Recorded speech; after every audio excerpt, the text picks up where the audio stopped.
Of that, if the gun had recently been fired, it would extinguish any remaining sparks inside of the gun, and it's also going to simply clean out the barrel and remove any debris that may be remaining within the gun.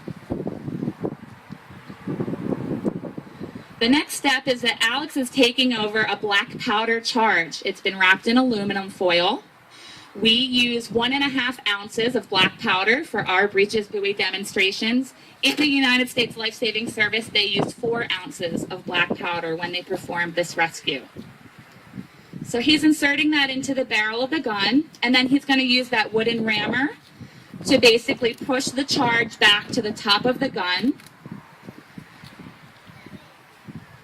just below the vent, or that small area that sticks up with a hole that you'll see.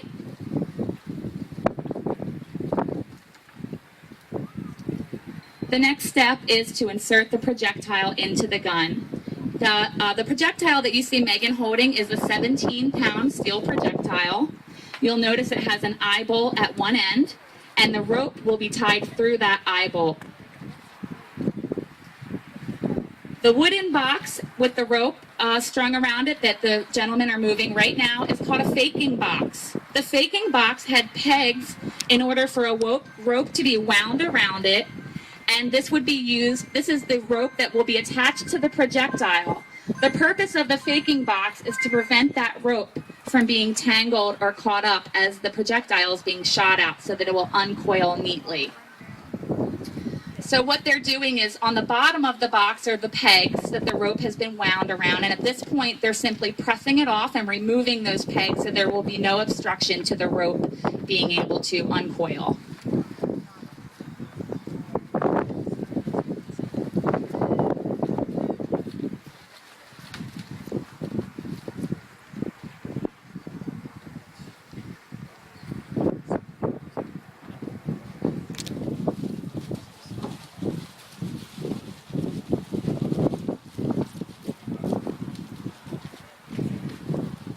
They're just going to hoist the box at an angle so that the rope has, again, easy unobstructed access to uncoil.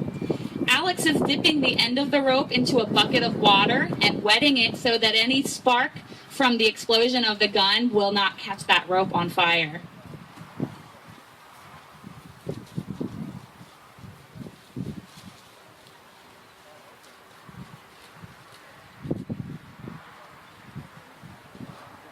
They're just going to use a simple overhand knot to tie that rope onto the end of the projectile.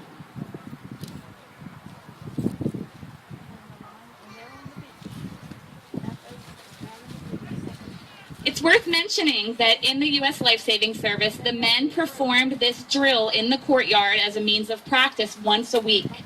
This way, when they actually had to go out and perform this rescue, they were quite skilled at it. Okay, so now the projectile has the rope attached to it, and it is being inserted into the Lyle gun.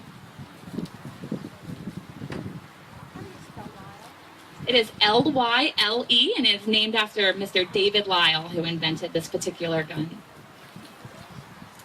Alex is now picking the charge. Essentially, he's got a small metal stick that he's putting into the vent and making sure that he's piercing the aluminum foil on that black powder charge so that it will be able to be sparked and ignited in order to propel the projectile. Now Alex has a shotgun primer in a primer carriage that's going to be placed right over top of the vent of the gun. And then he has a spring-loaded firing mechanism, which is going to be screwed over top of the primer carriage.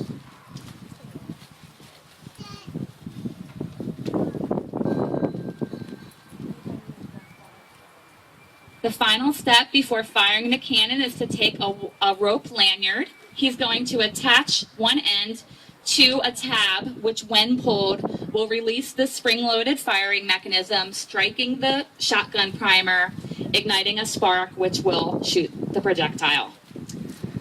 So, in a moment, we've got our someone in the cupola right now of the museum on lookout so that she's able to look over the dunes and make sure there are no pedestrians or people in harm's way before we shoot our cannon. And at this time, you may want to cover your ears.